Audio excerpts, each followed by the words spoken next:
Hey Tronics, it's me again, Jason from TronLive. Today I will be interviewing another TRONSR candidate. Here with me is Dean Zaremba from FreeSpace. He will be sharing with us what he is currently up to and convince the community why FreeSpace is qualified to be the SR. So let's begin.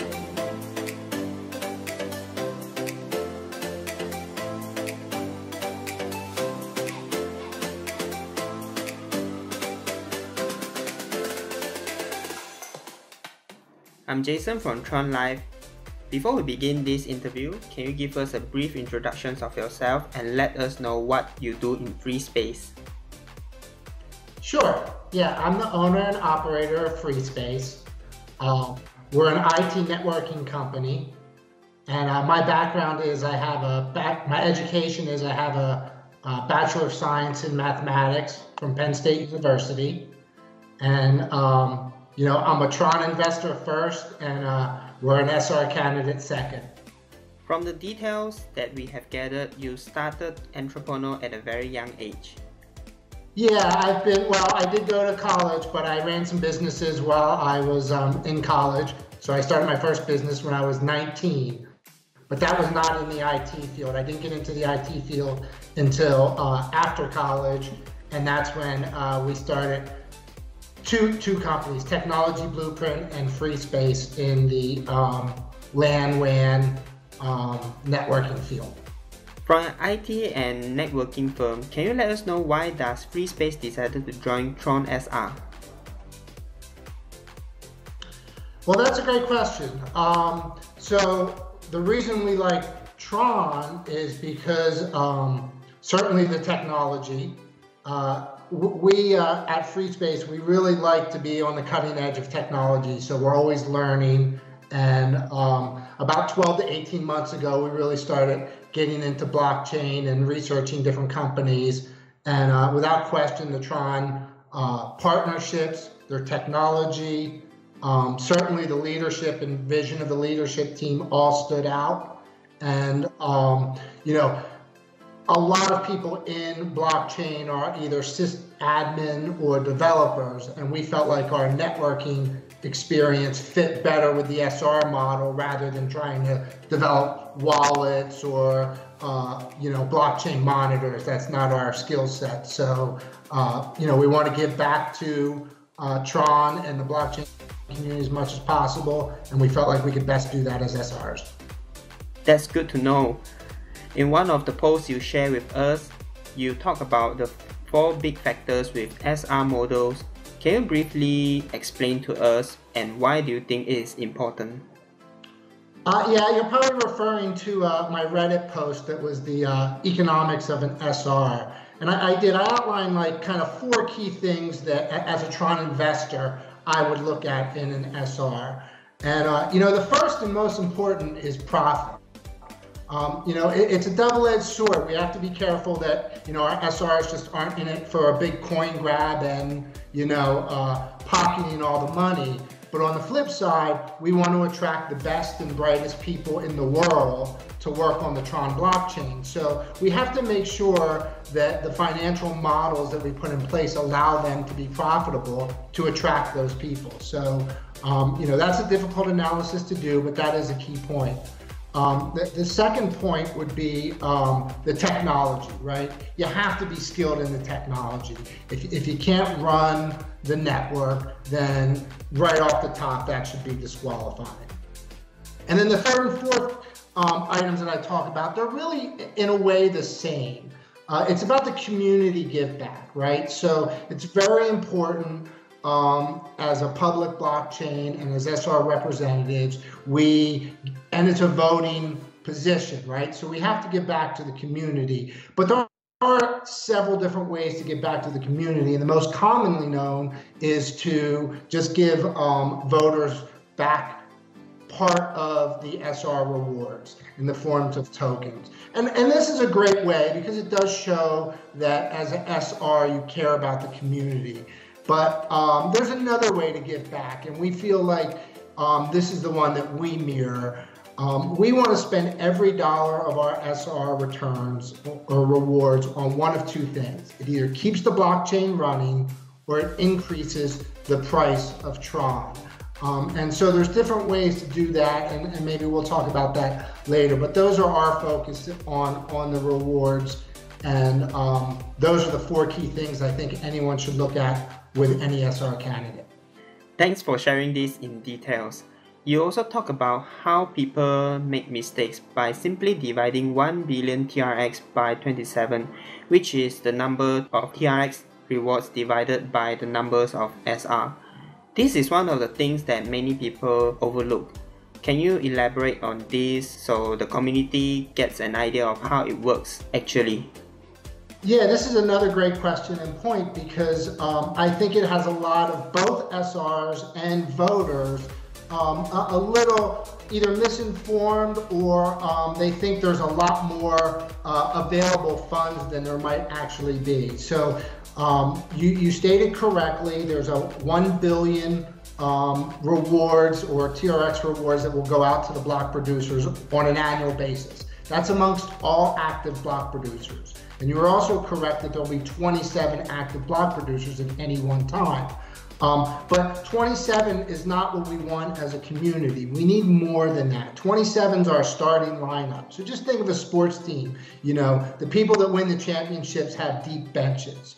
If you look at some other blockchains, they'll have as many as 100 or 200 different master nodes out there. So what we need as a community in TRON is probably at least 50 healthy SRs that can step in at any time, because if we only fund 27 and vote the same 27 in, then we won't have any more. And then something like a war or government regulations or a natural disaster could take out a few SRs, and the entire blockchain could be at risk. So what's important to know is that hopefully when the voters cast their votes properly and in the best interest of the overall mission, we'll have a lot more than 27. So that means, you know, if it's 50, then really what people are using as their budgets might be cut in half for both the SR and when individuals try to determine what their voter rewards would be.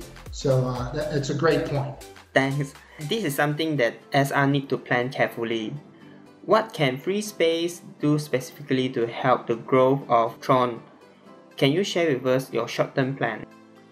Yeah, so the short-term plan is very important, and I'm glad you phrased it that way, because what happens in less than 2 weeks, our Independence Day, we're going to leave the Ethereum network, or Ethereum network. And that's a very robust network that we're using, our tokens are using today. So the day we leave them, we have no network in theory, right? So we have to build our own network better than theirs to surpass them.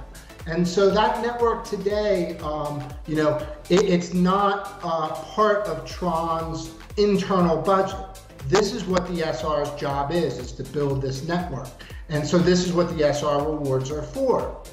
So today, every SR has funded their own environment. So TRON has put out specs for that, but by definition, this is an investment into a business model. So, you know, if you look at the networks that the SRs will be launching on day one, they're not, you know, as redundant as they should be. They're not dispersed as they should be. They may not be as robust. They may not have 24/7 support until we get funded and grow. So the most important thing that we can do with our rewards initially is to make sure that that network gets built out as best as possible so that we can tackle the top coins in the marketplace. So what we've committed to with our first 2 million rewards is to put it all back into the network operations. First, that means our SR infrastructure, to expand that to world-class NOC level.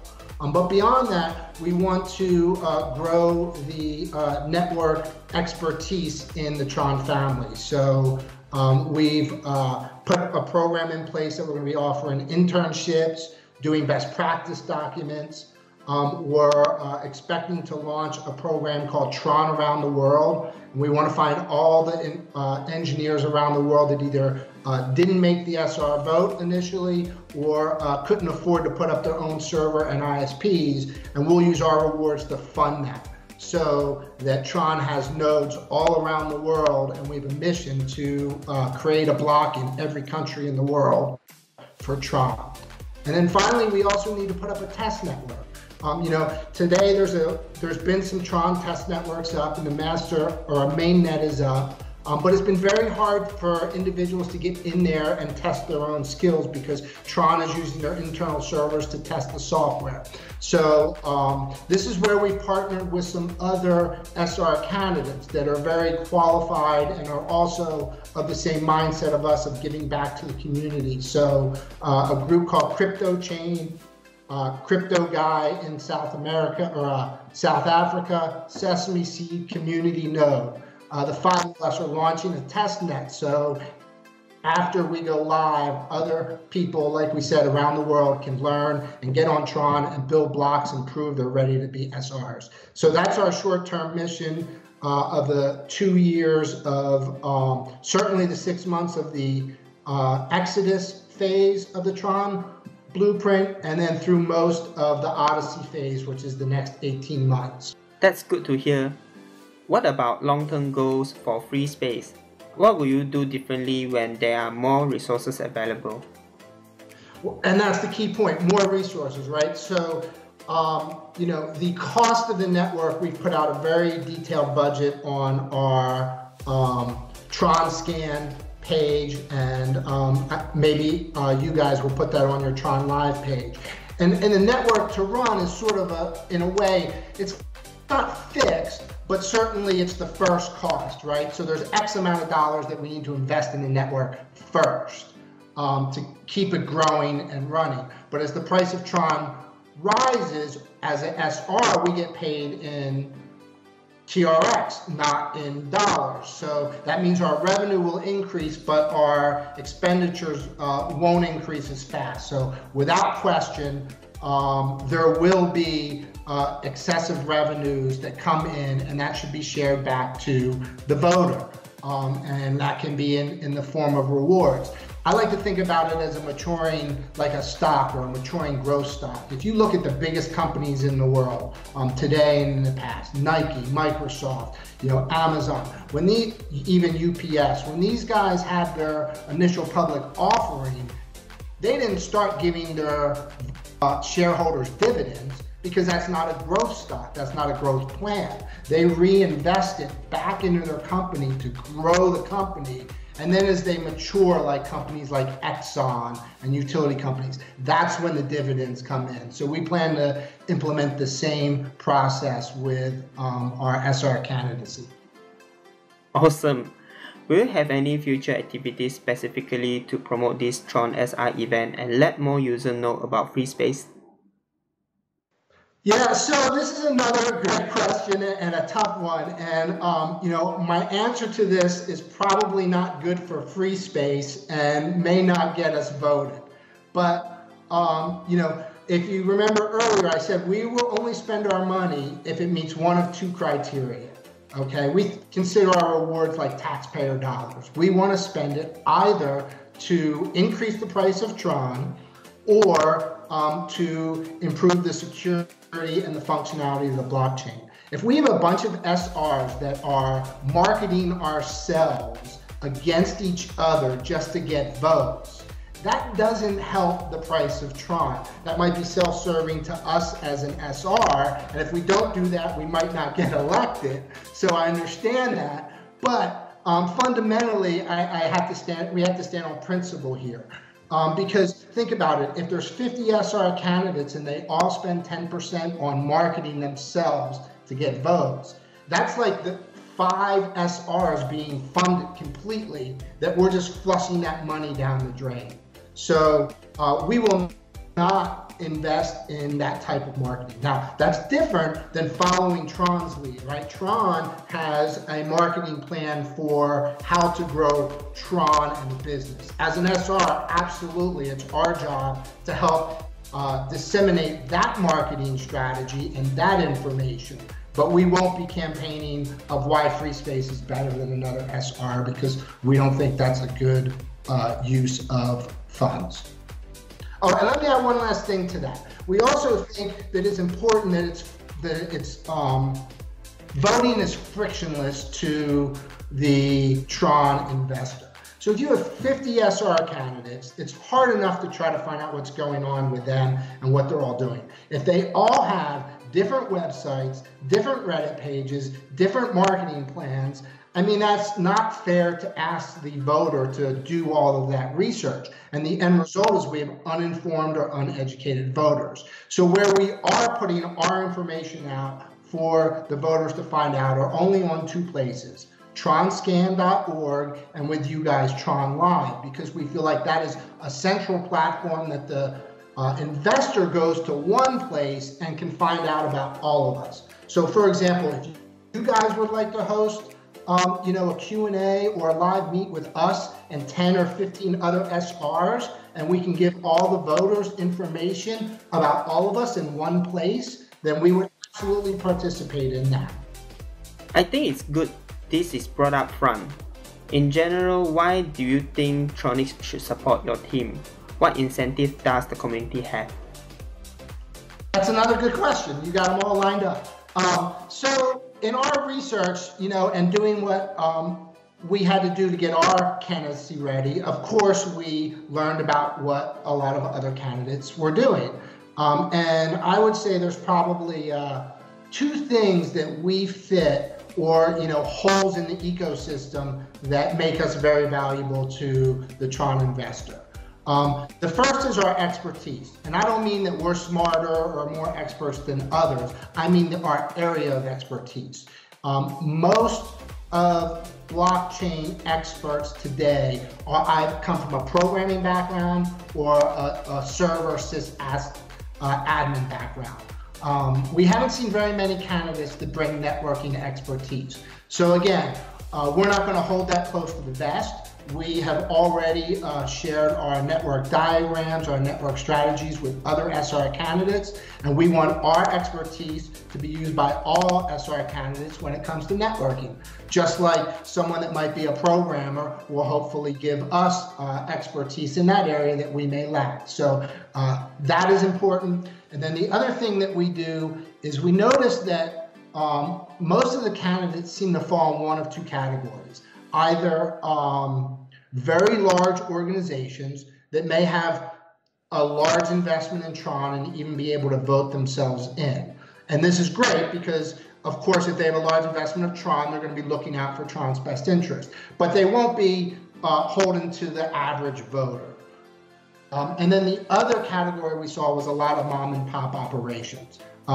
People that care deeply about Tron, want to work on Tron, but may not have the infrastructure and the resources to really tackle all that it is to be an SR. So we feel we, as a mid-sized business, but with a entrepreneurial and small business money management, that we feel the right size company for Tron SR, and I think the voters will recognize that.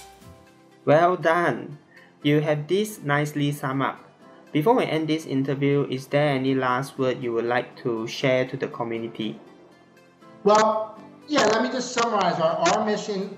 We're Tron investors, so we want to increase the price of Tron. That is our goal. So how do we think we do that? In early blockchains, it was about currency. Second generation blockchains was about smart contracts. And now we have hundreds of cryptocurrencies, maybe even thousands. And, this next generation, it's going to be decided by users and dApps. We're no longer in, the speculative phase. Now it's about competing with YouTube, Facebook, Instagram. It's going to be about the users and it's going to be about dApps. So what brings the users? dApps. What brings the dApps to Tron? The network. If the dApp developers know that they have a network that can reach worldwide users, they're going to want to build on the Tron network. So that's what our responsibility is. And that's not only as SR candidates, but as voters. You know, the world's going to be watching us. If we vote correctly and we build out the world's best network 6 months after our exodus, then outside investors are going to pour in. So as cliche as it sounds, you know, we're going to use the Field of Dreams phrase and say, let us build the network because the users will come. And once we do that, that's what's going to make us all, you know, influential in the world. Thank you for sharing your knowledge with the community, Dean. We really appreciate your time and wish you all the best in your TRON SR election. Thank you. Bye. Bye.